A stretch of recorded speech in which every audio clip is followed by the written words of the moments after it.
আসসালামু আলাইকুম, আমি শাফকাত। আজকে আমরা এইচএসসি আইসিটির প্রথম অধ্যায় তথ্য ও যোগাযোগ প্রযুক্তি বিশ্ব ও বাংলাদেশ প্রেক্ষিত এটার ওয়ান শট ক্লাস করব। এই অধ্যায়টা মেইনলি এমসিকিউ বেসড, অনেক ইনফরমেশন আছে, এখান থেকে সিকিউ একটা আসে, তবে এই অধ্যায় থেকে আমি সিকিউ অ্যান্সার করার পক্ষে না, কারণ এই অধ্যায় থেকে আমার সবসময় মেন্টালিটি এরকম যে এই অধ্যায় থেকে 100% মার্ক আসবে না।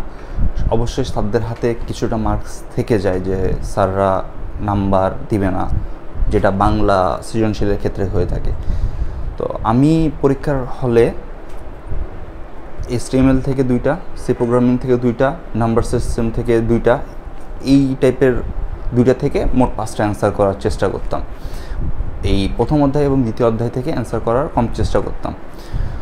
তো আমারও তোমাদের প্রতি উপদেশ থাকি এই অধ্যায়টা এমসিকিউ এর জন্য পড়ার জন্য, সিকিউ এর জন্য না পড়ার জন্য। কিন্তু তোমরা যদি সিকিউ এর জন্য পড়তেই চাও তাহলে এখানে 2-3টা অধ্যায়, 2-3টা টপিক আছে যেগুলা সিকিউ আসে বারবার, তো ওগুলা ভালো করে পড়ে যাবে তাহলে হয়ে যাবে। আমি এখানে মেইনলি এই অধ্যায়ের টপিকগুলা একবার ইনফরমেশনগুলো তোমাদেরকে দেখাই দিয়ে যাব। তা তোমাদেরকে এই অধ্যায় থেকে সিকিউ অ্যান্সার করতে গেলে অবশ্যই বইটা একবার রিডিং করতে হবে, আর এমসিকিউ এর সবগুলো পয়েন্ট আমি দেখানোর চেষ্টা করব। চলো শুরু করা যাক। এই অধ্যায়ের প্রথম টপিক হলো বিশ্বগ্রাম বা গ্লোবাল ভিলেজ। তো আমরা এখন 21 শতকে বাস করছি। 21 শতক হলো তথ্য যোগাযোগ প্রযুক্তি বা ইন্টারনেটের যুগ। এখানে আমরা যতটুক ভৌগোলিক দূরত্বেও বাস করি না কেন, আমরা ইন্টারনেট এবং কম্পিউটার প্রযুক্তির কারণে অনেকটা কাছাকাছি চলে এসেছি। যেমন আগে যারা গ্রামে থাকতো তাদের তুলনায় শহর অনেক এগিয়ে ছিল, কিন্তু বর্তমানে তেমনটা না। অনলাইন ক্লাস, যেটা করোনার পর থেকে অনলাইন ক্লাস শুরু হওয়ার পর থেকে দেখবা যে শহরের একটা ছেলে যা পাচ্ছে, যে কোয়ালিটির কন্টেন্ট পাচ্ছে, গ্রামের একজন শিক্ষার্থীও সেই পরিমাণ কন্টেন্টই পাচ্ছে। তো আস্তে আস্তে গ্রাম আর শহরের যে পার্থক্যটা আছে সেটা কমে আসছে। আমি বলবো না যে নাই, তবে কমে আসছে। তো এই ধারণাটাই হলো বিশ্বগ্রামের ধারণা বা গ্লোবাল ভিলেজের ধারণা। এটা হার্বার্ট মার্শাল ম্যাকলুহান, আমি লিখে দিচ্ছি।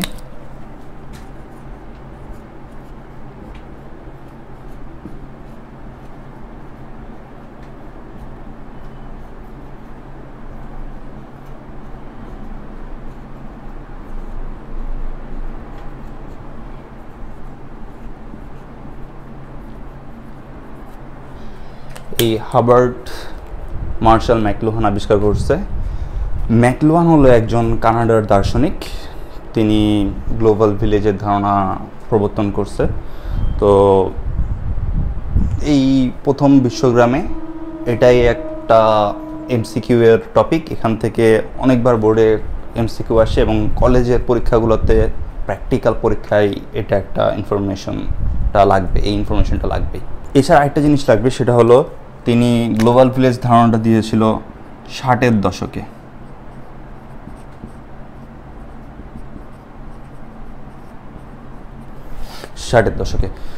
তো এই টপিকটা বিশ্বগ্রাম, এটা আমাদের শর্ট সিলেবাসে নাই। তো যারা শর্ট সিলেবাসের পরীক্ষা দিচ্ছ তারা চাইলে এই পার্টটা স্কিপ করে পরের ভার্চুয়াল রিয়ালিটিতে চলে যেতে পারো। আমি এখন বিশ্বগ্রাম বা গ্লোবাল ভিলেজের ওইটার মধ্যে যে টপিকগুলো আছে সেটা নিয়ে বলবো, কারণ সৃজনশীল আসলে এই টপিকগুলোর পয়েন্ট করে লেখাটাই আসবে। গ্লোবাল ভিলেজের প্রথম টপিক হলো যোগাযোগ।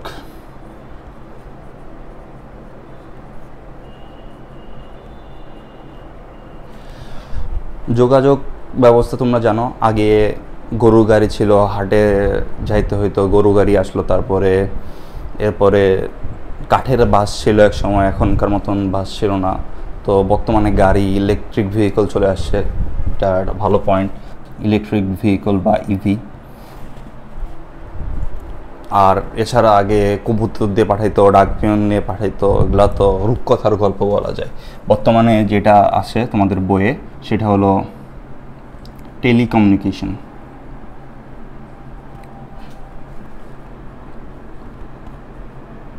টেলিকমিউনিকেশন মানে কি? টেলিকমিউনিকেশনের মধ্যে আছে ইমেইল, কল, ভিডিও কল, তোমার হোয়াটসঅ্যাপে যেগুলা করো, মেসেঞ্জার, এগুলা মাধ্যমে এখন আমরা কথা বলি। একসময় স্কাইপে ছিল, এখন স্কাইপে অতটা পপুলার না ফেসবুকে আসার পরে। ফেসবুক আসার পরেও কিছুদিন স্কাইপে ছিল। বর্তমানে হোয়াটসঅ্যাপ আর মেসেঞ্জারের যুগে যোগাযোগ ব্যবস্থা নাই। এছাড়া তোমরা করোনার সময় ক্লাস করছো জুমে, এটাও একটা যোগাযোগ ব্যবস্থা। এরপরে আমাদের পরবর্তী পয়েন্ট হলো কর্মসংস্থান।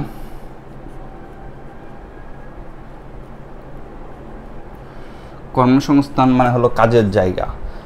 আগে আমরা ছিল ট্রেডিশনাল চাকরি, যেমন সকাল 9টা 5টা জব যেগুলাকে বলে, সকালে উঠে অফিসে যাও, অফিস থেকে আসো। কিন্তু বর্তমানে ইন্টারনেটের কারণে তোমরা সবাই ফ্রিল্যান্সিংয়ের কথা জানো এখন। আর আমি যেটা করতেছি, আমি কিন্তু কোনো টিচার না, কিন্তু এই খালি একটা মোবাইল আর ইন্টারনেটের মাধ্যমে অনলাইন ক্লাস নিতে পারতেছি। তো এই সবগুলো একটা কর্মসংস্থান তৈরি করতেছে। তো ফ্রিল্যান্সিংয়ের কয়েকটা প্ল্যাটফর্মের নাম তোমাদের ওখানে বলা আছে। আচ্ছা, প্রথমে বলি নর্মাল চাকরি খোঁজার জন্য। আগে ছিল যে তোমাদের খবরের কাগজে পাবলিশ করতো যে আমাদের অমুক অমুক পদে এতজন লাগবে, এখনও দেয়, কিন্তু বর্তমানে লিঙ্কডইন চলে আসছে। লিঙ্কডইন হলো একটা সবার, তুমি একটা আইডি খুলবা, ওখানে তুমি তোমার কোয়ালিফিকেশন লিখে রাখবা। তো কেউ যখন চাকরি চাবে তুমি ওই প্রোফাইলটা দিলেই ওখান থেকে তোমার এমপ্লয়ার খুঁজে নিতে পারবে তুমি ওদের জন্য আসলে ফিট কিনা। তো লিঙ্কডইন একটা হলো কর্মসংস্থান খোঁজার একটা মাধ্যম। বাংলাদেশে বিডি জবস নামে একটা ওয়েবসাইট আছে, bdjobs.com। এরা চাকরি খোঁজার জন্য একটা ওয়েবসাইট বানিয়েছে, যেখানে তুমি যে কোনো অফিস তুমি তোমার ওটা পাবলিশ করতে পারবা এবং মানুষজন ওটা দেখে ওখানে অ্যাপ্লাই করতে পারবে। এছাড়া ফ্রিল্যান্সিং বলছি, ফ্রিল্যান্সে বর্তমানে ফাইবার জনপ্রিয়। এছাড়া আপওয়ার্ক আছে, ফ্রিল্যান্স আছে, এরকম আরও অনেক প্ল্যাটফর্ম আছে ফ্রিল্যান্সিং করার জন্য। আর এরপরে আরেকটা পয়েন্ট হলো এডুকেশন বা শিক্ষা। এডুকেশনে যেটা প্রথমে বলতে হবে edtech, education and technology. Edtech বিভিন্ন ওয়েবসাইট আছে, বিভিন্ন প্ল্যাটফর্ম আছে, তারা শিক্ষা অনলাইনে শিক্ষা পৌঁছায় দেওয়ার মাধ্যমেই কাজ করছে। এটা একদিকে কর্মসংস্থানও তৈরি হয়েছে, একদিকে শিক্ষা পৌঁছানোটাও সহজ হয়েছে। যেমন খান একাডেমি। খান একাডেমি হলো প্রথম দিককার বলা যায় একটি প্ল্যাটফর্ম। ওদের কোন বিষয় নাই, ইউটিউবে আমাদের ফ্রি ক্লাস আছে, পেড ক্লাস আছে।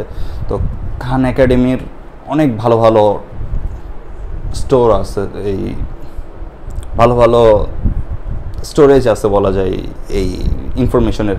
তো ওগুলো থেকে তোমরা ফ্রিতে ক্লাস করতে পারো।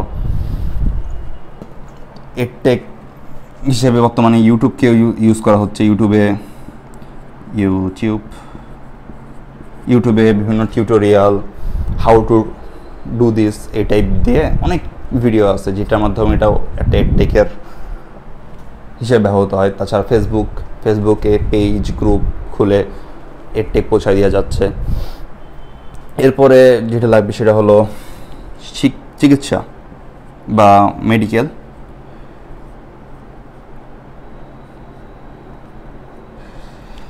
চিকিৎসা সেবার ক্ষেত্রে যেটা প্রথমে বলতে হবে সেটা হলো এই টেলিকমিউনিকেশনের মতো টেলিমেডিসিন।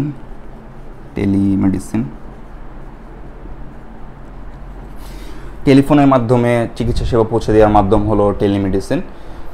যেমন গ্রামে কোনো একজন বিশেষ সাহিত্য ডাক্তার যাওয়ার সবসময় পসিবল হয় না, যে ডাক্তার সপ্তাহে 1 দিন যায় 2 দিন যায়, কিন্তু 2 দিন গেল, কিন্তু সপ্তাহে বাকি 5 দিন কোনো একটা ঘটনা ঘটলো, তো ওই ডাক্তারের একটা কনসালটেশন লাগবে, তখন কি করবে ওই লোক?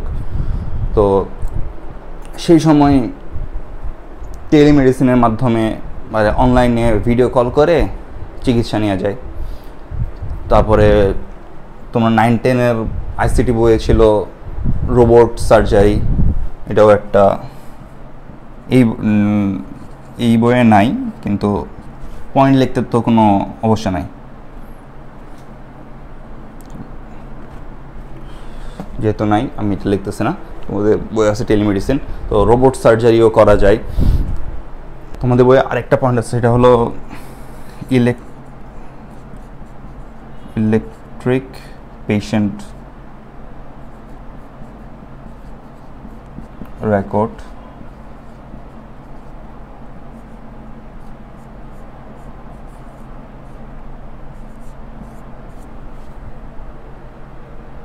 সরি ইলেকট্রিক পেশেন্ট রেকর্ড না, ইলেকট্রিক হেলথ রেকর্ড। আমার এটা কেমন যেন খটকা লাগতেছিল, electric health report, EHR, electric health record. তো এগুলো সবগুলাই হলো, আগে যেমন একজন রুগী আসলো, রুগীর তোমরা দেখবা যে হলো কী বলে এটার নাম, প্রেসক্রিপশনে সাইডে করে এখানে ডাক্তাররা লিখে রাখে যে কী হয়েছিল আগে, কী হয়েছিল, আর এখানে ওষুধ লেখে, নাম, বয়স, ওজন। তো এই যে জিনিসগুলা একজন ডাক্তার লিখলো, ওই ক্লিনিকে আরেকজন ডাক্তার বসলো, তো তাকে আরেকবার শুনে এগুলো লিখতে হচ্ছে। কিন্তু ইলেকট্রিক হেলথ রেকর্ড থাকলে কি হবে, কোনো একজন ডাক্তার যখন তাদের সার্ভারে এই তথ্যগুলো একবার ঢুকিয়ে দিবে, তখন অন্য ওই হাসপাতালের অন্য কোনো ডাক্তারের কাছে যদি যখন ওই রোগীটা যাবে, তখন তাকে আর জিজ্ঞেস করতে হবে না যে আপনার এটা হয়েছিল এই সমস্যা। ও দেখেই একটা ডাক্তার বুঝে নিতে পারবে যে এই রোগীটার এই সমস্যা হচ্ছে, তাহলে এই জিনিসটা করা যাবে, প্রথমে একটা ধারণা পাই যাবে, তারপরে জিজ্ঞেস করলো। যেমন আমার ওরাসিনকেতে ওষুধ খাইলে রিয়াকশন হয়, তো ওইটা একজন প্রতিবার আমি নতুন ডাক্তারের কাছে গেলে বলতে হয় যে আমার এই ওষুধে রিয়াকশন হয়, তো উনি তখন লাল কালি জোড়া রেখে বক্স করে রাখে যে এটা দেওয়া যাবে না। তো যদি এই ইলেকট্রিক হেলথ রেকর্ড হয়, তাহলে আমাকে একবার বললে কি হবে, ডাক্তারটা লিখে রাখতে পারলো, তো আমাকে বারবার যায় এটা বলা লাগলো না। তো এই হলো চিকিৎসা।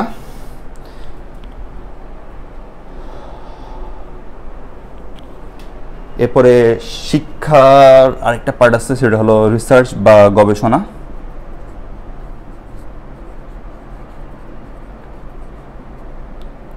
গবেষণা তো বুঝছো যে একটা প্রথমে জিনিস টপিক দিল, তার মধ্যে ও রিসার্চ করলো এটা যে হ্যাঁ এটা হয়, এটা হয়।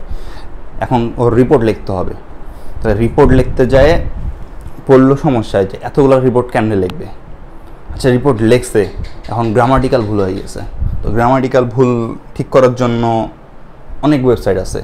এছাড়া একটা জিনিস তোমরা জানো যে প্লেজারিজম বা হলো নকল যেটাকে বলে, তো কেউ নকল করছে কিনা, কতটুকু নকল হয়েছে, ওইটা সার্চ দেওয়ার জন্য একটা ওয়েবসাইট আছে। তো যখন একটা গবেষণাপত্র বা রিসার্চ পেপার ওই ওয়েবসাইটে আপলোড করা হবে বা ওই সফটওয়্যারে আপলোড করা হবে, ও তখন বলে দিবি যে এই পেপারে এত% নকল আছে বা এত% আগের কোনো গবেষণার মিল পাওয়া গেছে। তো একটা সার্টেন অ্যামাউন্টের বেশি হইলে ওই রিসার্চ পেপারটা বাতিল হিসেবে গণ্য হয়। তো ওই জিনিসটা বর্তমানে কাজে আসতেছে। এছাড়া গবেষণা করতে গেলে কোনো একটা তথ্য লাগতেছে, আগে কী করতে হইতো, অনেক কষ্ট করে এটা পাইতে হইতো। এখন একটা কেউ আগে মতো একটা গবেষণা করছে, তো তার রিপোর্ট সম্পর্কে একটু আলোচনা করতে হচ্ছে, তো একটা ফোন নাম্বারটা ওই গবেষণা পেপার থেকে পাই গেল, কল দিল, প্রয়োজনে ভিডিও কল করলে ইজিলি তার গবেষণাটাকে আগে নিতে পারবে। এরপরে এখানে লিখি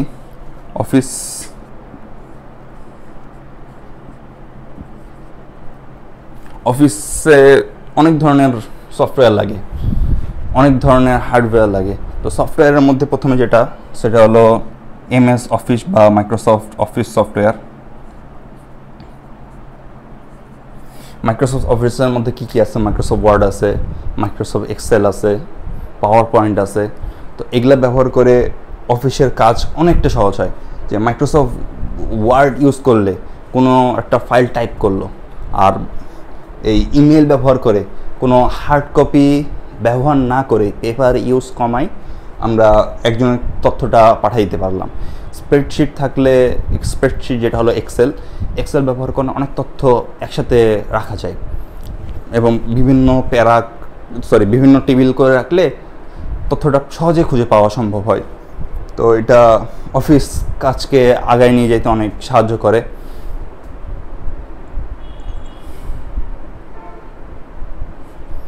এছাড়া একটা মনে করো জিনিস এক অফিসে ব্যবহার করলো, এখন এটা সংরক্ষণ করে রাখতে হবে। বর্তমানে কি করতে হয়, ফাইল বানাই, ফাইলগুলো স্টোর করতে হয়। তো ওই স্টোরের জায়গাটাও যাচ্ছে। ধরো যে কোনো দিন বন্যা হয়ে ফাইলগুলো নষ্ট হয়ে গেল, পোকা আসলো, ফাইলগুলো খায় নিল, তো তারপরে বা চুরিও হয়ে যেতে পারে, এই রিস্কগুলো থাকে। তো এই রিস্ক থেকে কাটে আসার জন্য ড্রপবক্স সহ অন্যরকম, আমার কলমের কি হইল, ড্রপবক্স সহ অন্যান্য ক্লাউড স্টোরেজগুলো ব্যবহার করা যায়। ড্রপবক্স আমি এখানে বললাম, ড্রপবক্স ছাড়া গুগল ডক্স আছে, মাইক্রোসফট ডক্স আছে। তো এগুলাতে ইউজ করে ইজিলি অফিসের ফাইল, অন্যান্য ডকুমেন্টগুলা সংরক্ষণ করে রাখা যায়। এছাড়া এই বিশ্বগ্রামের মধ্যে আরও কয়েকটা আছে, এটা আমি আর লিখতেছি না, এখানে জায়গা নাই, খালি বলে যাচ্ছি। সেটা হলো বাসস্থান। বাসা খোঁজার জন্য অনেক ওয়েবসাইট আছে, বা বাসার বিভিন্ন জিনিস কেনার জন্য ই কমার্স সাইটগুলো আছে। ই কমার্স যখন বললাম তাহলে ব্যবসাও আছে একটা পয়েন্ট। ব্যবসা করার জন্য ই কমার্স সাইটগুলো আছে, তুমি ফেসবুক মার্কেটিং করতে পারতেছো, সোশ্যাল মিডিয়া মার্কেটিং যেটাকে বলে। এছাড়া সংবাদপত্র আছে।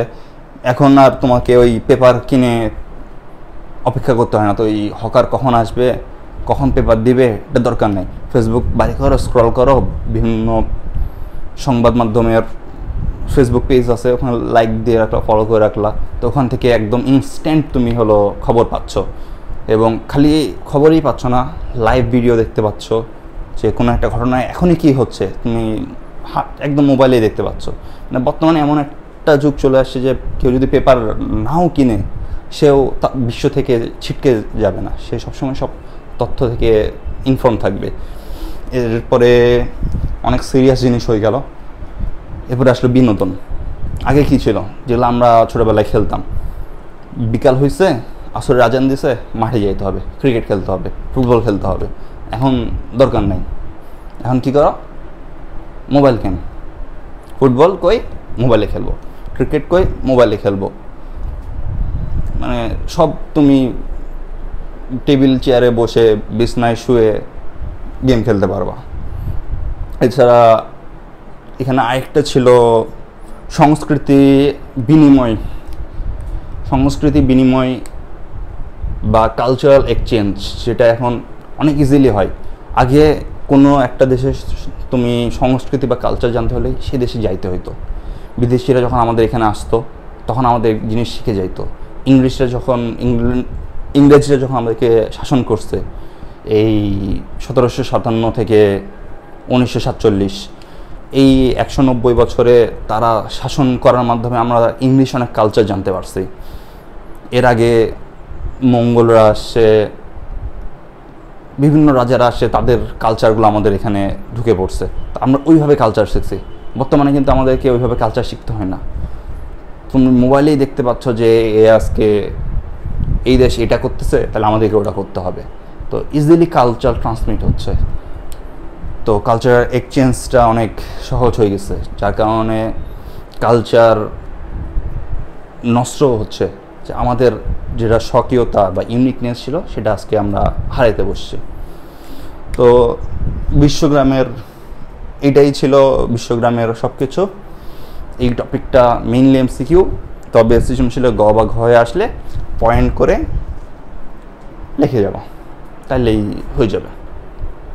আর কি বলবো, এটা আমি এতক্ষণ যা পড়াইছি, আমি যদি নাও পড়াইতাম, তোমরা যা লিখবা এখন তাই লিখতা।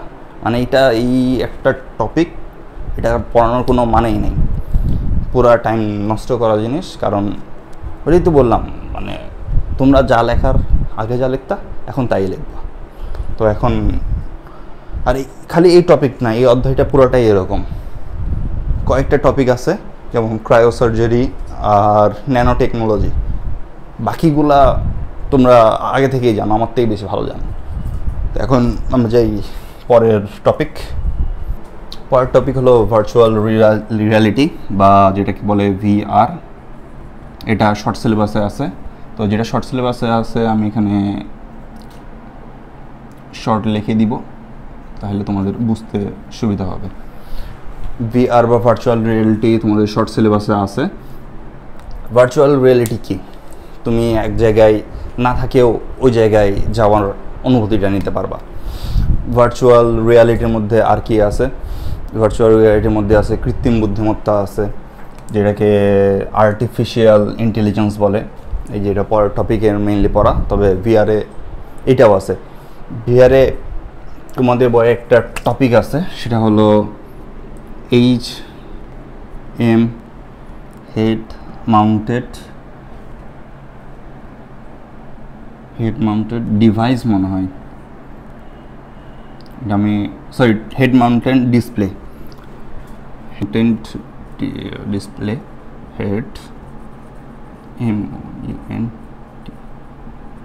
মাউন্টেড ডিসপ্লে বা মাথায় বসানো ডিসপ্লে, যেটা আমরা হলো ভিআর গ্লাস ইউজ করলে যাই, যারা করছো বা দেখছো যে এরকম ভিআর গ্লাস পরে নেয়, এটার ভিতরে মোবাইল কোনগুলোতে মোবাইল ঢুকাইতে হয়, কোনোটাতে নিজেদেরই ডিসপ্লে থাকে। তো ওইভাবে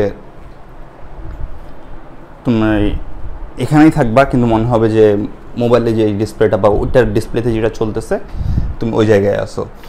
এই ভিআরে আরেকটা জিনিস আছে, সেটা হলো AR বা অগমেন্টেড রিয়ালিটি। অগমেন্টেড রিয়ালিটি হলো ভিআর আর রিয়েল লাইফের মিক্সচার। তুমি বর্তমান এই অবস্থায় থাকে কৃত্রিম একটা জগতের সাথে মিশে থাকতে পারবা। তো ভিআরের তোমাদের কতগুলো ইউজ কেস দেওয়া আছে। প্রথমেই যেটা লাগবে সেটা হলো যানবাহনের ড্রাইভিং টেস্টে।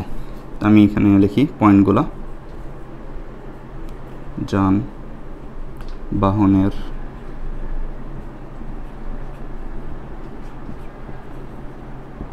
ড্রাইভারদের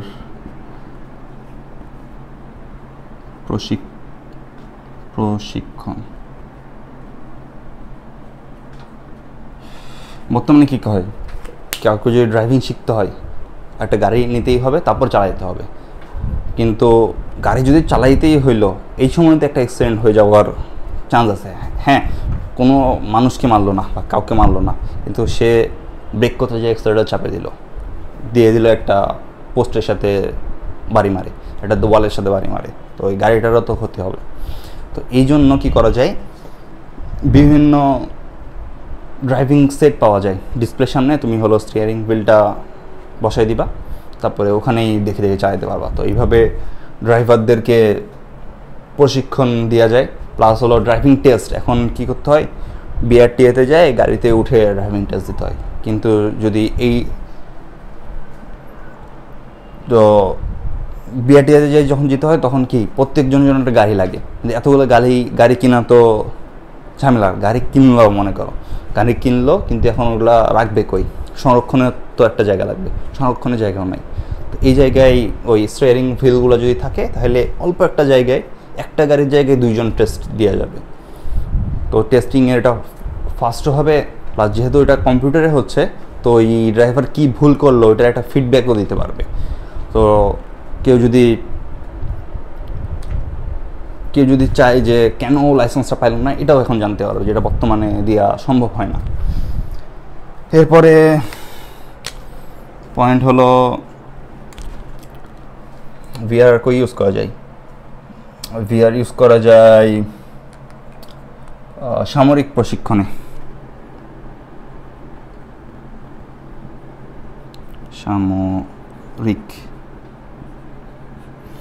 সামরিক কাজে বা আর্মিরা যেটা বলে ব্যবহার করে, আর্মিরা ভিআর কোথায় ইউজ করতে পারে, যে বিভিন্ন ড্রিল হচ্ছে মনে করো, এই ড্রিলগুলোতে এমন একটা সিচুয়েশন ক্রিয়েট করা প্রয়োজন যেটা বর্তমানে সম্ভব না, যেমন ওয়ার টাইমে কি হচ্ছে এটার জন্য। তো ওইটা যদি একজন সোলজারকে ভিআর হেডসেট পরাই দেওয়া যায় তাহলে সে একদম ওই জায়গায় পৌঁছে যেতে পারবে, এরপরে তাহলে তার ট্রেনিংটা একটু বেশি এফিসিয়েন্ট হবে। এছাড়া এই জায়গায় আরেকটা পয়েন্ট আছে, এটা হলো আনম্যান্ড এরিয়াল ভেহিকল বা হলো যেটাকে ড্রোন বলে, এটা হলো আনম্যান্ড এরিয়াল ভেহিকল।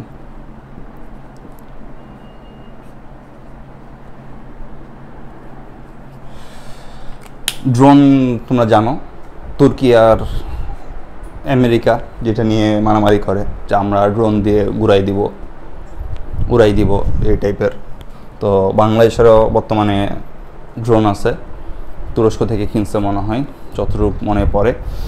তো এই ড্রোন থাকলে কি হয়, এখন কি হচ্ছে, যুদ্ধ জাহাজ নিয়ে যাই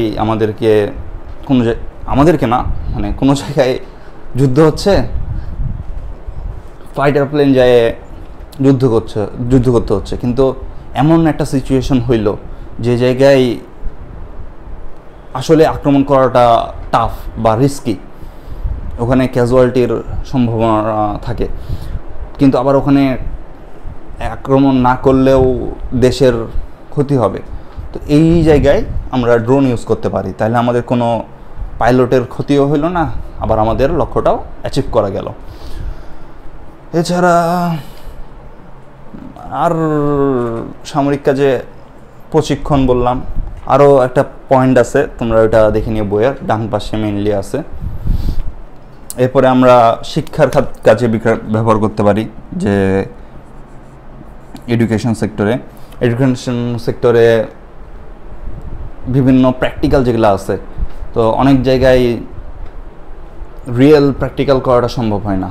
যেমন পানির তলে একটা হলো, তোমার সায়েন্সের যারা আছে তারা বুঝবা, বায়ু বুদবুদ আকার আয়তন কম থাকে, উপরে আসলে চাপ কমে যাওয়ার জন্য আয়তন বাড়ে যায়। তো এটা সবসময় তোমরা পড়ছোই, কিন্তু এটা যদি এখন ভিআর হেডসেট থাকে তো তোমার ওই হাইটটা চেঞ্জ করে তুমি এটা দেখতেও পারতা যে জিনিসটা কেমনে হচ্ছে। এরকম অনেক কিছু এক্সপেরিমেন্ট ভিআর হেডসেট থাকলে একদম ফিল করে পড়া যায়, কিন্তু ফিল করে কোনো লাভ নাই, তোমাকে শেষ মিনিটটা বুঝতেই হবে এবং কথায় লিখতে হবে। বেশি ফিলিয়ে নিতে থাকবা, কাজের কাজ কিচ্ছুই হবে না। এছাড়া আর তেমন কিছু নাই। এটা গেল ভার্চুয়াল রিয়ালিটি। এখন আমরা পরবর্তী টপিক আইসিটি এর সাম্প্রতিক প্রবণতা দেখব। আইসিটির সাম্প্রতিক প্রবণতা বা বর্তমানে আইসিটির কী ঘটতেছে। আইসিটির বর্তমানে যেটা বেশ ঘটতেছে তার মধ্যে সবথেকে গুরুত্বপূর্ণ হলো এআই বা মেশিন লার্নিং। এআই আর মেশিন লার্নিং কেউ বলে একই, কেউ বলে না। মেশিন লার্নিং হলো এআই এর একটা স্টেপ, আমরা দেখি হলো এআই এর একটা রূপ, কিন্তু মেইনলি ওই টেকনোলজিটার নাম হলো মেশিন লার্নিং। এআই কি করে, প্রথমে জানতে হবে এআই এর অ্যাব্রিভিয়েশন। এআই এর অ্যাব্রিভিয়েশন হলো অগমেন্টেড রিয়ালিটি, এআই এর অ্যাব্রিভিয়েশন হলো আর্টিফিশিয়াল ইন্টেলিজেন্স বা কৃত্রিম বুদ্ধিমত্তা। কৃত্রিম বুদ্ধিমত্তা মানে কি, সে কোনো বুদ্ধিমান জীব বা প্রাণী না, কিন্তু তার মধ্যেও বুদ্ধির অস্তিত্ব আছে। এআই এর এই বুদ্ধিটাকে বলে neural net.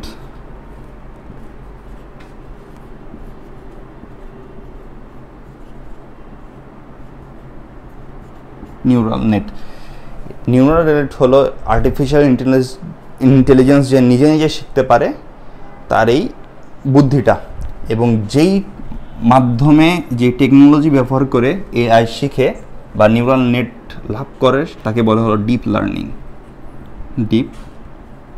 Learning. Deep learning.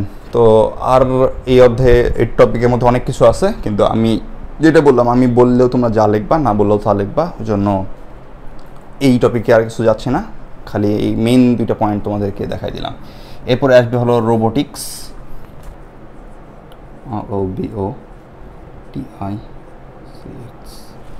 ROBOTICS। Robotics হলো বিজ্ঞান, ইঞ্জিনিয়ারিং ও টেকনোলজি ব্যবহার করে রোবট সম্পর্কে ধারণা, নকশা, উৎপাদন, কার্যক্রম ও বাস্তবায়নের পদ্ধতি, টেকনোলজি। রোবোটিক্সের মাধ্যমে অনেক টাফ বা রিস্কি কাজ করা সহজ হচ্ছে। যেমন মেকানিক্যাল আর্ম হলো রোবোটিক্সের একটা বেসিক ফর্ম। মেকানিক্যাল আর্ম দিয়ে গাড়ি অ্যাসেম্বল করা যায়, মেকানিক্যাল আর্ম দিয়ে অনেক কিছু লিফট করা যায়। মেকানিক্যাল আর্ম ব্যবহার করে অনেক রিস্কি কাজ, যেমন ইস্পাত শিল্প বা হলো রড তৈরির কারখানাতে, যেখানে লোহা 1000+ ডিগ্রি তাপে গরম করা হয়, সেই জায়গায় ইউজ করা হয়, যেটা মানুষের ওটার ধারে কাছেও যাইতে পারবে না, ওই জায়গায় রোবট আর্ম ইউজ করা যায়। তো এই হলো রোবোটিক্স। এরপরে আমাদের আসবে হলো মোস্ট ইম্পর্টেন্ট টপিক, যেটা খালি এই টপিকের না, এই চ্যাপ্টার থেকে যদি সিকিউ আসে তাহলে এটা আসবে ক্রায়োসার্জারি থেকে। এখন আমরা ক্রায়োসার্জারি সম্পর্কে পড়ব।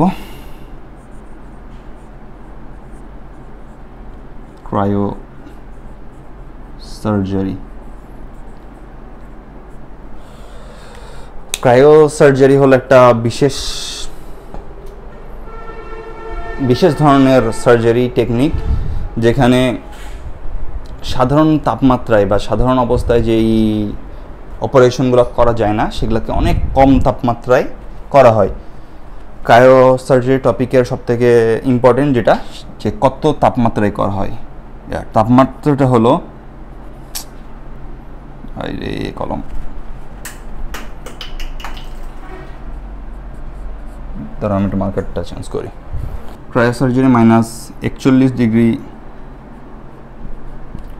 সেলসিয়াস থেকে -196 ডিগ্রি সেলসিয়াসে করা হয়। এই তাপমাত্রার মাঝখানে যেটা অনেক কম, 100 ডিগ্রি সেলসিয়াস তাপমাত্রায় পানি বরফ হইতে থাকে।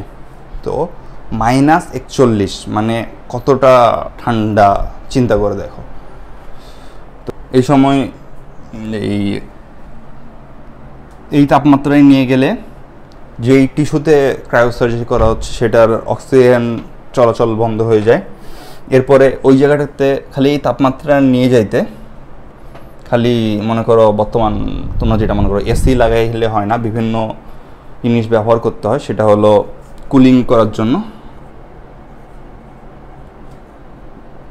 কুলিংয়ে ব্যবহার করা হয় নাইট্রোজেন, লিকুইড নাইট্রোজেন, তরল নাইট্রোজেন। আচ্ছা, আমি পুরোটা লিখি, তরল নাইট্রোজেন,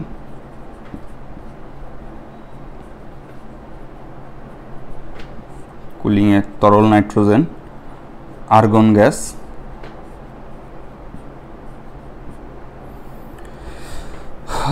অক্সিজেন এবং carbon dioxide. Carbon die oxide. আর আমি যেহেতু সায়েন্সের স্টুডেন্ট, তাই আমি কি করতাম, ব্র্যাকেটে N2 লিকুইড লিখে দিতাম, আর্গন লিখে দিতাম ব্র্যাকেটে, O2 ব্র্যাকেটে লিখে দিতাম, কার্বন ডাইঅক্সাইড ব্র্যাকেটে লিখে দিতাম। জিনিসটা সুন্দরও লাগে এবং ম্যাডাম একটা ধারণা পাই যাবে, বা স্যার বা ম্যাডাম যেই কাটা কাটতেছে সে ধারণা পাই যাবে যে হ্যাঁ, এ সায়েন্সের স্টুডেন্ট। তো মাঝে মাঝে এটা অনেক ভালো নাম্বারও পাইতে সুবিধা করে, মাঝে মাঝে নাম্বার কমানো দিতে পারে, কিন্তু আমার কাছে ভালো লাগতো। তো এছাড়া ক্রায়োসার্জারি কেন করবা? কারণ ক্রায়োসার্জারি হলো রিস্ক কম, পেইন কম, কাটাকাটির ঝামেলা নেই। এখানে অনেক কঠিন সার্জারিও একদম কাটাকাটি না করেও করা যায়, বা কাটাকাটি করলেও ব্লিডিং হয় না, কারণ ওই জায়গাটাকে ফ্রিজ করে দেওয়া হয়। তো ক্রায়োসার্জারি কোথায় কোথায় ইউজ করা হয়? ক্রায়োসার্জারি ক্যান্সার ট্রিটমেন্টে ব্যবহার করা যায়। এছাড়া নিউরোসার্জারি বা স্নায়ু বা নার্ভ যেগুলো আছে, নার্ভ রিলেটেড, সেটাকে নিউরো বলে, নিউরোসার্জারিতে ব্যবহার করা হয়। এই জায়গা করার কারণ কি? কারণ হলো এখানে জটিল কোনো পার্শ্ব প্রতিক্রিয়া নাই, ব্যথা নাই, কাটতে হয় না। কিন্তু এখানে করলে যেটা সমস্যা হয়, সমস্যাটা লিখি, এটা আসতে পারে, কারণ আমি বলতেছি সমস্যা নাই, কিন্তু সমস্যা হয়। মাঝে মাঝে লিভারের সমস্যা দেখা দেয়, লিভার বা যকৃতের সমস্যা হয়। এছাড়া নার্ভ বা স্নায়ুর সমস্যা দেখা যায়, নার্ভ বা স্নায়ু লিখে দিতে হবে, স্নায়ু, লিভার আর স্নায়ু বা নার্ভের সমস্যা দেখা দেয়। তো এই টপিকটা একটু ভালো করে দেখে নিও, ক্রায়োসার্জারি, কারণ এখান থেকে সিকিউ আসার চান্স আছে। এরপরে আসলো মহাকাশ অভিযান যে বলে, ইংরেজি হলো স্পেস এক্সপ্লোরেশন। মহাকাশ অভিযান কি হয়? মানুষ মঙ্গল গ্রহে যাচ্ছে, মানুষ চাঁদে যাচ্ছে, বিভিন্ন উপগ্রহ পাঠাচ্ছে। মহাকাশ গবেষণার পয়েন্ট থেকে তোমাদের যেটা লাগবে, মহাকাশ অভিযান, এই টপিক থেকে তোমাদের লাগবে যে বাংলাদেশ বিশ্বের কততম স্যাটেলাইট মালিকানাধীন দেশ। বাংলাদেশ হলো স্যাটেলাইট ওনারের মধ্যে 57তম, নাকি তম লিখে দিই, 57তম স্যাটেলাইট ওনার কান্ট্রি। তো বাংলাদেশের স্যাটেলাইটের নাম কি? বঙ্গবন্ধু 1। এটা কি ধরনের স্যাটেলাইট? এটা হলো ভূস্থির স্যাটেলাইট, ইংরেজিতে হলো জিও স্টেশনারি স্যাটেলাইট। এটা কি কাজ করে? এটা পৃথিবীর ওপরে একটা নির্দিষ্ট জায়গায়, মানে এটা যেই স্পিডে ঘুরে আমাদের পৃথিবীও সেই স্পিডে ঘুরে, ওই জন্য এটাকে মনে হবে যে এই স্যাটেলাইটটা স্থির আছে। এটা বর্তমানে যেগুলো হলো আমাদের টেলিভিশন আছে, এই টেলিভিশনগুলা এই তথ্যটা আমরা যে টিভিতে দেখি, এইটা পাঠানোর কাজে বঙ্গবন্ধু 1 স্যাটেলাইট ইউজ করে। এছাড়া বাংলাদেশ কৃষি প্রধান দেশ। বর্তমান আমি যখন রেকর্ড করতেছি ক্লাসটা, আজ রেকর্ড করার আগ পর্যন্ত একটা ঘূর্ণিঝড় চলতেছিল, যেটা আমার বাসার বাইরে শব্দ করতেছিল, বাতাসের নামটা আমি খেয়াল করিনি। তো ওইটা মনিটরিংয়ের জন্য এই স্যাটেলাইট ইউজ করা যায়। এছাড়া বিভিন্ন প্রাকৃতিক দুর্যোগ সম্পর্কে আগাম জানার জন্য বিভিন্ন স্যাটেলাইট ইউজ করা যায়। তো এই হলো মহাকাশ অভিযান। এরপরে আসবে বায়োমেট্রিক। এটা একটা গুরুত্বপূর্ণ টপিক,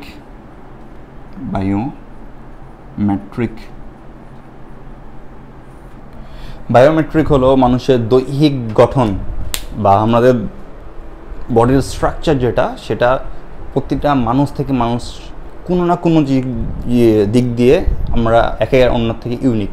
এই ইউনিকনেসটা কাজে লাগায় বিভিন্ন প্রোফাইলিং করা যায়, যেটার মাধ্যমে বিভিন্ন মানুষকে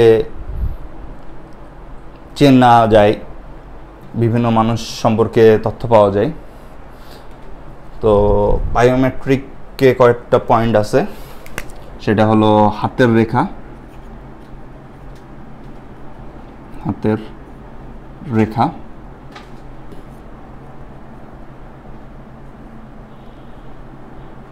অ্যানজিওমেট্রি বলে। হাতের যে আমাদের এই দাগগুলো আছে, এটা প্রতিটা মানুষের প্রতিটা আঙ্গুলের দাগগুলা ইউনিক। তো ওই ইউনিক দাগগুলা রিড করার মাধ্যমে বিভিন্ন অপরাধের সময় জানা যায় যে ওখানে কে কে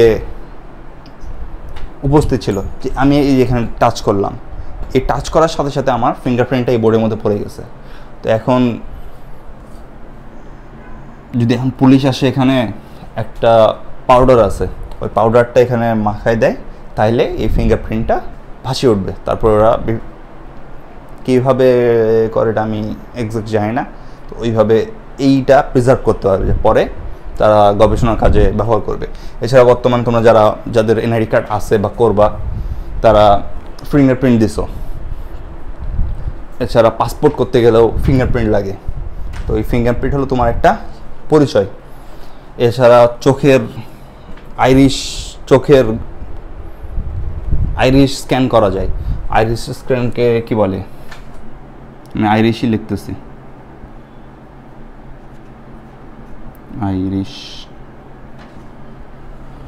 আইরিশ স্ক্যান করে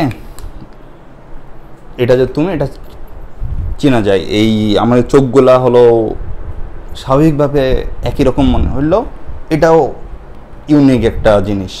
এছাড়া ফেস রিকগনিশন বা হলো মুখমণ্ডলের পরিচয়, আমি এখানে ফেস লিখতেছি। ফেস রিকগনিশন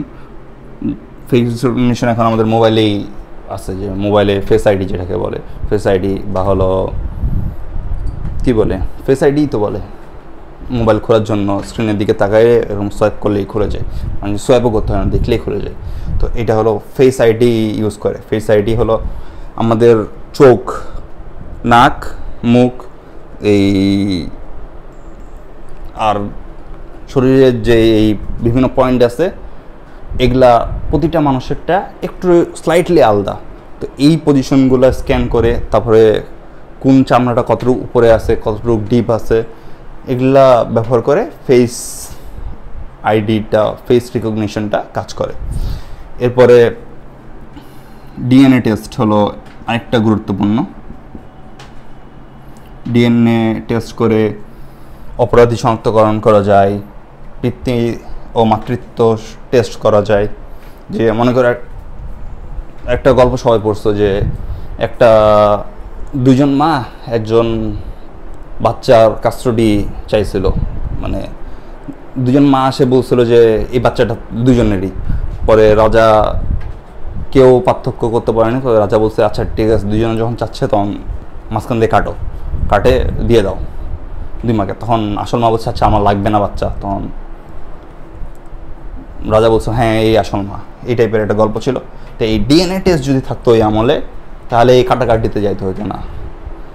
তো এই ডিএনএ টেস্ট করেই রাজা জানা যেতে পারতো যে কে আসল মা আর কে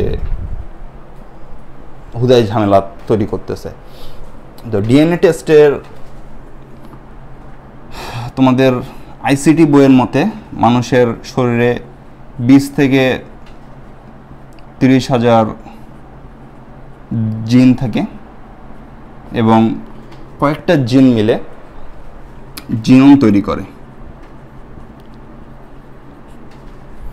এই জিনোমটাই হলো মেইনলি ডিএনএ টেস্টিংয়ে কাজে লাগে, যেটা আমি আরও ডিটেলস পড়বো জেনেটিক্যাল ইঞ্জিনিয়ারিং এই টপিকটাতে গেলে।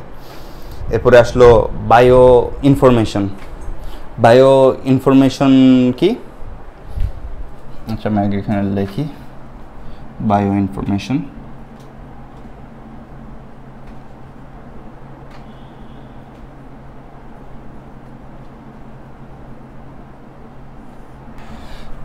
বায়ো ইনফরমেশন কি? বায়ো ইনফরমেশন হলো জীববিজ্ঞান, কম্পিউটার সায়েন্স ও ইঞ্জিনিয়ারিং, গণিত বা ম্যাথ এবং পরিসংখ্যান বা স্ট্যাটিক্স, এই 4টা সাবজেক্টের কম্বাইন্ড একটা সাবজেক্ট বায়ো ইনফরমেশন। জীববিজ্ঞানকে কাজে লাগিয়ে কম্পিউটার সায়েন্সের সাহায্যে গণিত ও পরিসংখ্যানের বিভিন্ন ডাটা সংরক্ষণ বিশ্লেষণ করার মাধ্যমে কোনো সিদ্ধান্ত, কোনো তথ্য আবিষ্কার করাটাই হলো বায়ো ইনফরমেশনের কাজ। বায়ো ইনফরমেশনের শাখা চারটি। এগুলা হলো ডাটাবেজ,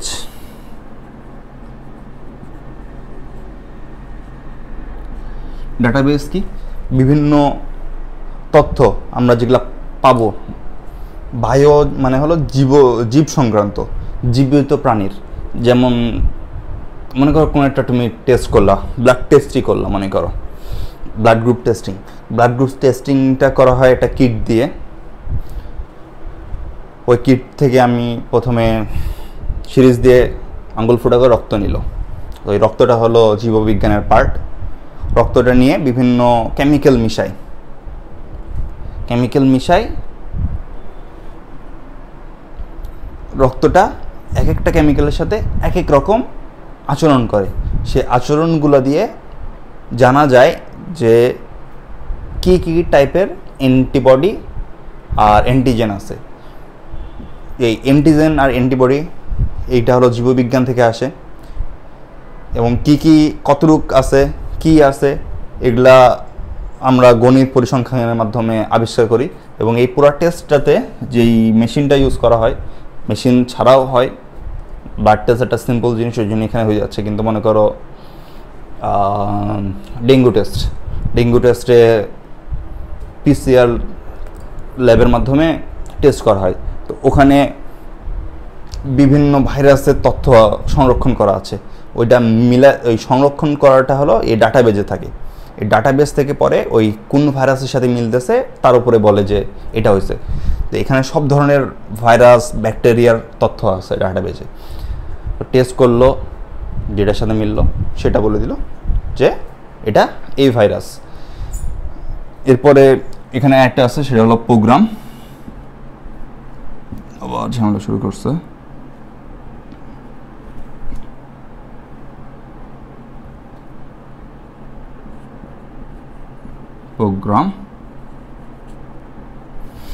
প্রোগ্রাম কি কাজ করে? প্রোগ্রামের মাধ্যমে বিভিন্ন তথ্য আনা যায়, বিভিন্ন তথ্য বিশ্লেষণ করা যায়। এরপরে আরেকটা পার্ট হলো, এই দুইটা মিলাই, সেটা হলো গণিত ও পরিসংখ্যান।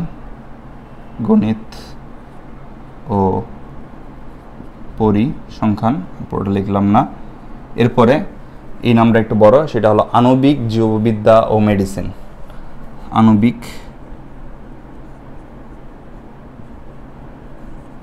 জীববিদ্যা ও মেডিসিন। আণবিক জীববিদ্যা মানে হলো বিভিন্ন জৈব অণু সম্পর্কে কাজ। মেডিসিন মানে হলো মেডিসিন, তোমরা জানো, এখানে আর ব্যাখ্যা করার কিছু নাই। তো এই চারটা হলো পার্ট, আর এই তিনটার কম্বাইন্ড হলো বায়ো ইনফরমেশন। এরপরে আমাদেরকে জানতে হবে genetical engineering, GE, genetical engineering, GE. Genetic engineering এই তথ্যটা আছে তোমাদের, এই জিনোমে পরিবর্তন করার জন্য রিকম্বিনেন্ট ডিএনএ লাগে, আরডিএনএ যেটাকে বলে। আর হলো রিকম্বিনেন্ট ডিএনএ হলো যেই ডিএনএটাকে বিভিন্ন কাজের জন্য ওই কাজের জন্য স্পেসিফিকভাবে চেঞ্জ করা হয়ে যাচ্ছে। এই মনে করো একটা সাদা কালারের ফুল আছে, তোমার ওই ফুলটা পছন্দ, কিন্তু সাদা কালারটা তোমার পছন্দ না, তোমার পছন্দ হলো কালো কালার। তো তুমি কি করবা, সাদা কালার হওয়ার জন্য যে জিনোমটা দায়ী ওটা কাটে ফেলবা। কাটে ফেলে যে কোনো একটা কালো জিনিস থেকে ওই কালো হওয়ার যে জিনোমটা ওটা আনে এটার মধ্যে লাগাই দিবা। লাগাই দিয়ে সাকসেসফুলি যদি তুমি যে ডিএনএটা পাবা সেটা হলো রিকম্বিনেন্ট ডিএনএ বা আরডিএনএ। এই আরডিএনএ ব্যবহার করে একটা কোষকে, জীবকোষকে তুমি চেঞ্জ করবা। এই চেঞ্জ হওয়া জীবকোষটাকে বলে জিএমও, জেনেটিক্যালি মডিফাইড অর্গানিজম। তুমি জিএমও লিখলেই চলবে, খালি অ্যাব্রিভিয়েশনটা মনে রাখো, জেনেটিক্যালি মডিফাইড অর্গানিজম। এটা হলো তুমি কাঙ্ক্ষিত বৈশিষ্ট্য সম্পন্ন জীবকোষ। তো এই হলো এই অধ্যায়টা। আরেকটা টপিক আছে, এটা হলো ন্যানো টেকনোলজি।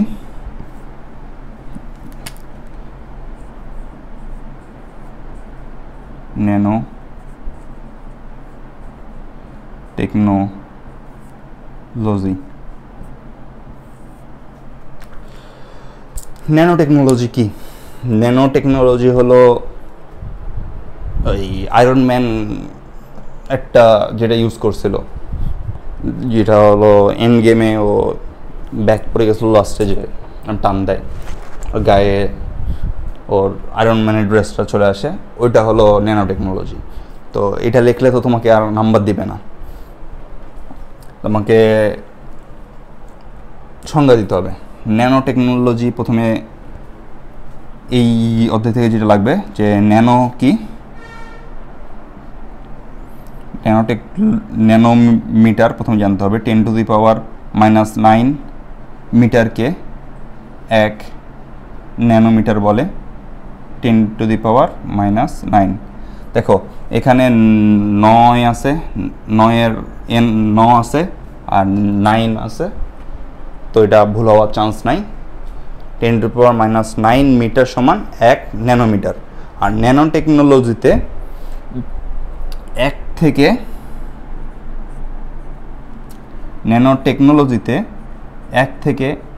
100 ন্যানোমিটারের জিনিস ব্যবহার করা হয়। ন্যানো টেকনোলজি হলো এমন একটা টেকনোলজি যেখানে এই ন্যানো স্কেলের জিনিস নিয়ে যেই টেকনোলজি কাজ করে সেটাই হলো ন্যানোটেক। তো এইটা, এই রেঞ্জটা মনে রাখবা আর এই কনভার্সন রেটটা মনে রাখবা। তো এই হয়ে গেল আইসিটির ও সাম্প্রতিক প্রবণতা। শর্ট সিলেবাসে এতটুকুই আছে, এর পরের পার্টটাও নাই। তো যারা শর্ট সিলেবাসের তারা দেখা বন্ধ করতে পারো।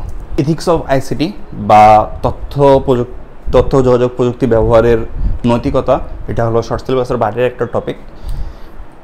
ইথিক্স অফ আইসিটিতে আলোচনা করা হয় বিভিন্ন অনৈতিক কাজ সম্পর্কে আইসিটির। তো এখানে প্রথমেই তোমাকে যেটা জানতে হবে, আইসিটি পড়লেই যেটা হয় বা হলো কম্পিউটার সায়েন্সে, যে হ্যাকিং করতে পারো নাকি তুমি, বা হ্যাকিং সম্পর্কে পড়ছো নাকি। হ্যাকিং, এই যে হ্যাকিং হলো একটা ইথিক্স বিরোধী কাজ। হ্যাকিং হলো কারো পারমিশন না নিয়ে কারো কোনো তথ্য বা ডিজিটাল ডিভাইসের হস্তক্ষেপ নেওয়া। হ্যাকিং একটা শাস্তিযোগ্য অপরাধ। তো হ্যাকিংয়ের সংজ্ঞাটা লাগবে। হ্যাকিংয়ের সংজ্ঞা হলো অনাকাঙ্ক্ষিতভাবে কেউ কারো পারমিশন না নিয়ে কারো ডিভাইসে প্রবেশ করাটা হলো হ্যাকিং। এরপরে লাগবে হলো ফিশিং। এটা হলো ফিশিং মানে মাছ মারা না, ফিশিং মানে এক টাইপের হ্যাকিং। এটা হলো এফ দিয়ে না, পিএস দিয়ে, PHISHING, ফিশিং। ফিশিং হলো ফেক ইমেইল ইউজ করে বা ফেক ওয়েবসাইট ইউজ করে, fake email, website, link use করে এমন একটা জায়গায় তোমাকে নিয়ে যাবে যেখানে কতগুলো ইনফরমেশন চাবে। যেমন মাঝে মাঝেই দেখা যায় যে হলো এই ফর্মটি পূরণ করুন, ফ্রি ল্যাপটপ পান, বা শিক্ষার্থীদের জন্য ফ্রি ল্যাপটপ। এইচএসসি এখন তোমরা যারা আছো, এখন কেবল এইচএসসি 24 শেষ হলো এবং তাদের কলেজ ভর্তি পরীক্ষাগুলো চলতেছে। তো এই টাইমে তোমাদের একটা হলো ফিশিং ছড়াবে, সেটা হলো এইচএসসি 24 ব্যাচের জন্য ফ্রি ল্যাপটপ।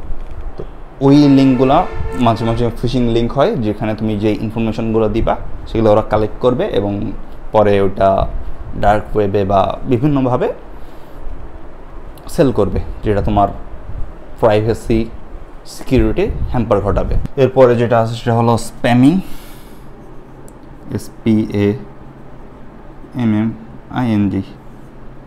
স্প্যামিং সম্পর্কে সত্যি যেটা, যে বিভিন্ন লাইভ ক্লাস চললে তোমরা একটা মেসেজ বারবার দিতে থাকো, ভাইয়া আমার নাম নেন, ভাইয়া আমার নাম নেন। তো ওইটা হলো স্প্যামিং। তো স্প্যামিং হলো অনাকাঙ্ক্ষিত ও অবাঞ্ছিত, এই দুটো ওয়ার্ড লাগবে, অনাকাঙ্ক্ষিত ও অবাঞ্ছিত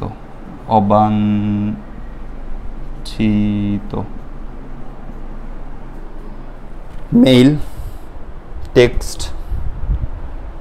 এই সবগুলো হলো স্প্যামিংয়ের মধ্যে পড়বে। স্প্যামিংয়ের মাধ্যমে ফিশিং হতে পারে, কিন্তু স্প্যামিং মেইনলি হলো তোমার ডিভাইসের জায়গা নষ্ট করবে, তোমার টাইম নষ্ট করবে, এটার কোনো কাজ নাই, হুদাই জিনিস। তো এরপরে আরেকটা পয়েন্ট আছে, সেটা হলো পাইরেসি, PIRACY।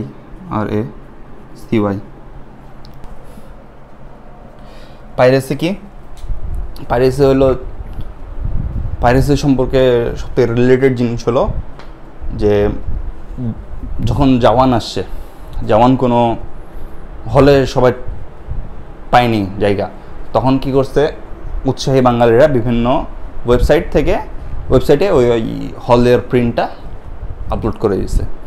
তো উৎসাহী মানুষরা পরে ওই জায়গা থেকে দেখছে, হলে না যায়।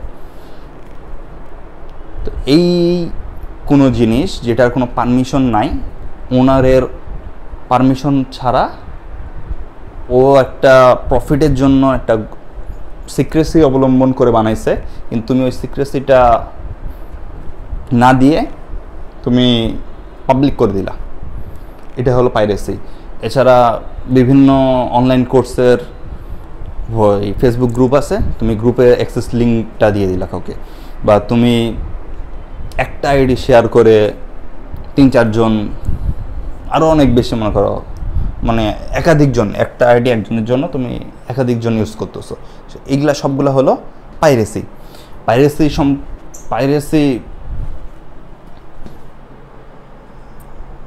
পাইরেসি ব্যক্তিগত ক্ষতি করে, পাইরেসি ব্যক্তিগত সিক্রেসিকে ক্ষতি করে, পাইরেসি অর্থনৈতিকভাবে লোকসান করে।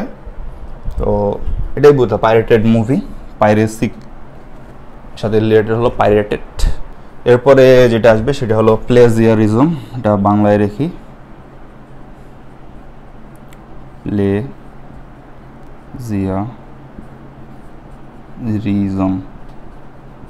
প্লেজিয়ারিজম বা হলো সহজ কথায় নকল।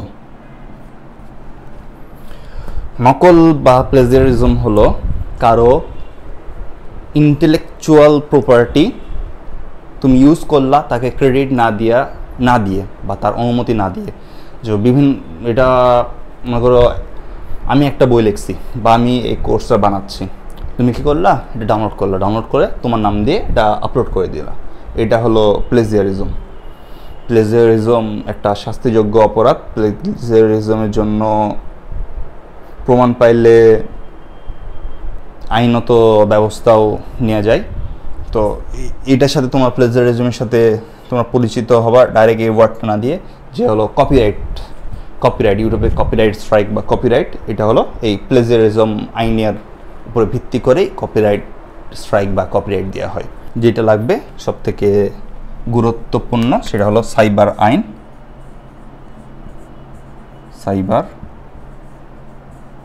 আইন। সাইবার আইনটার নাম হলো তথ্য যোগাযোগ প্রযুক্তি আইন। এটা দেওয়া হয়েছিল 2006 সালে এবং এটা হলো 57(1)। এই এতটুক জানলেই হবে ইথিক্স অফ আইসিটি থেকে। এরপরে টপিক হলো ইম্প্যাক্ট অফ আইসিটি বা আইসিটির প্রভাব। আইসিটির প্রভাব কোথায় নেই? আইসিটির প্রভাব সব জায়গায় আছে। শিক্ষা, চিকিৎসা, বাসস্থান, খাওয়া দাওয়া, চলা, সব জায়গায় আইসিটির ইম্প্যাক্ট আছে। এখানে বলার কিছুই নাই। তোমরা দৈনন্দিন জীবনে বিজ্ঞান অধ্যায়ে যা লেখো এটা হলো তাই। আমি এই কথাটাই লিখে দিচ্ছি, এটা হলো দৈনন্দিন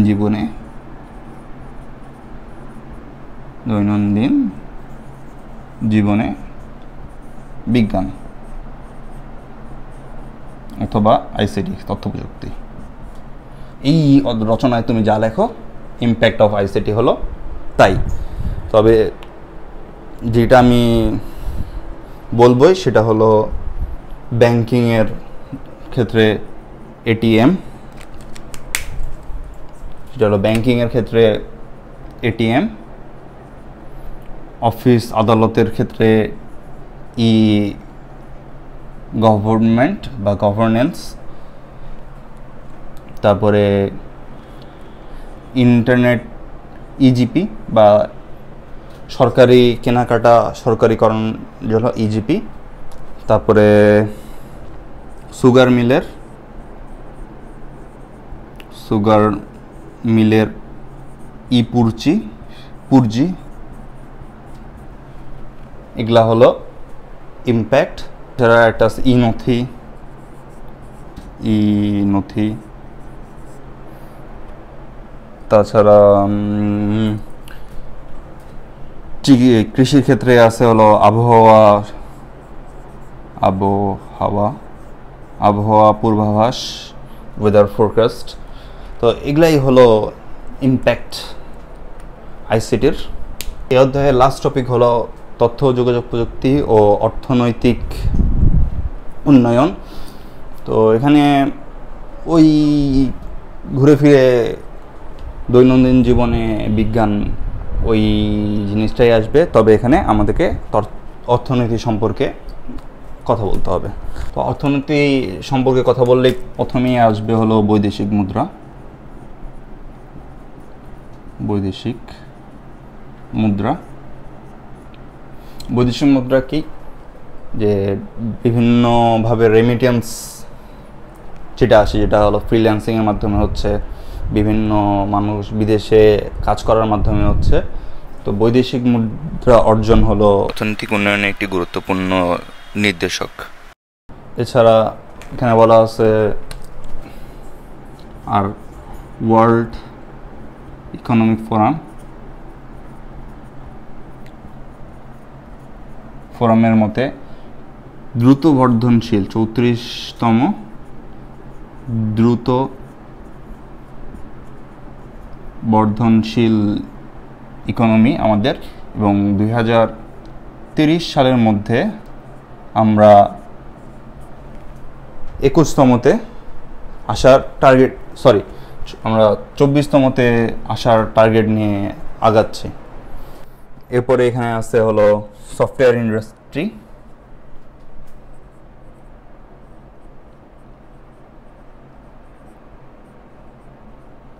সফটওয়্যার ইন্ডাস্ট্রি সম্পর্কে আছে যে 2019 সালের পরিসংখ্যানে বাংলাদেশে 800 আমি এটা বাংলায় লিখি, নাহলে এটা গন্ডগোল দেখাবে। 800টা রেজিস্টার্ড কোম্পানি, সফটওয়্যার কোম্পানি আছে এবং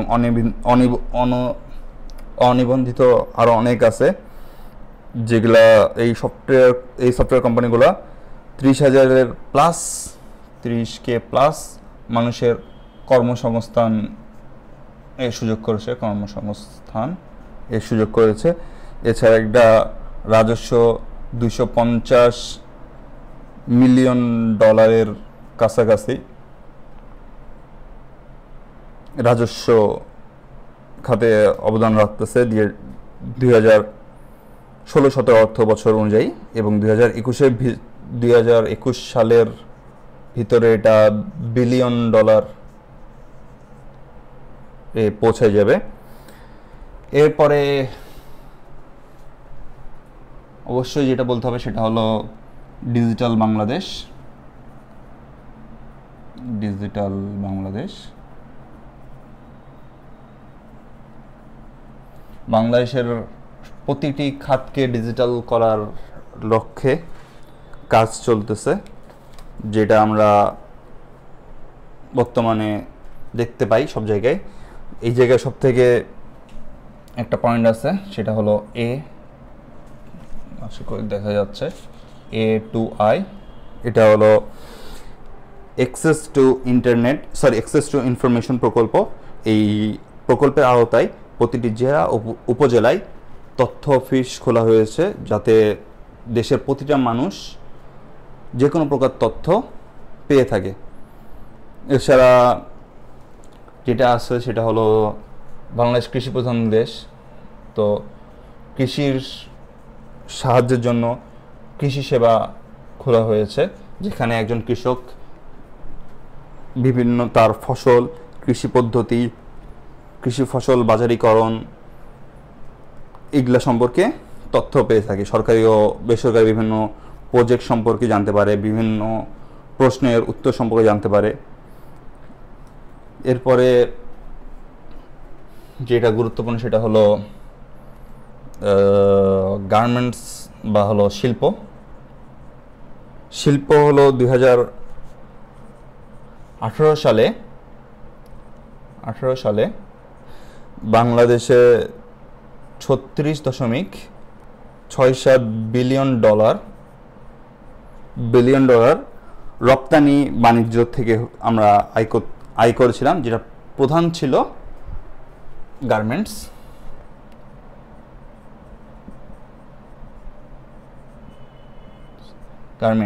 এই গার্মেন্টসের অর্ডার নেওয়া, অর্ডার ডিসপ্যাচ করা, এই সব জায়গায় তথ্য প্রযুক্তি কাজে আসে। এরপরে এই সব জায়গায় যেটা সবসময় গুরুত্বপূর্ণ, সবসময় তোমরা শুনে থাকবে যে কাজ নাই, বেকার বেশি, মানে কর্মসংস্থান। এই কর্মসংস্থানও আইসিটি সুযোগ করে দিচ্ছে। তো এই অধ্যায়টা গল্পগুজবেরই অধ্যায়। এই অধ্যায় থেকে যেটা আমি অধ্যায়ের মাঝখানেও বলছিলাম যে আমি ক্লাসটা নিলেও তোমরা যা লিখবা, না নিলেও তা লিখবা। এই অধ্যায় থেকে মানে এই অধ্যায়টা ওই যেটাকে বলে গরু রচনা, তো গরু রচনা না, এই ক্ষেত্রে এটা হলো দৈনন্দিন জীবনে বিজ্ঞান। ওই রচনাটা যারা ভালো করে পড়ছো তারা এই অধ্যায় থেকে ইজিলি আনসার করতে পারবা। তো তোমরা যেই টপিকগুলো দেখবা সেটা হলো এই cryosurgery, biometric, bio information, nano technology, বাকিগুলো তোমরা পারবা। এই 4টা টপিক একটু দেখে যাবা, তাহলেই হয়ে যাবে। তো আজকে এই পর্যন্তই, আবার অন্যদিন অন্য কোনো সাবজেক্ট নিয়ে দেখা হবে। সাথে থাকার জন্য ধন্যবাদ। আসসালামু আলাইকুম।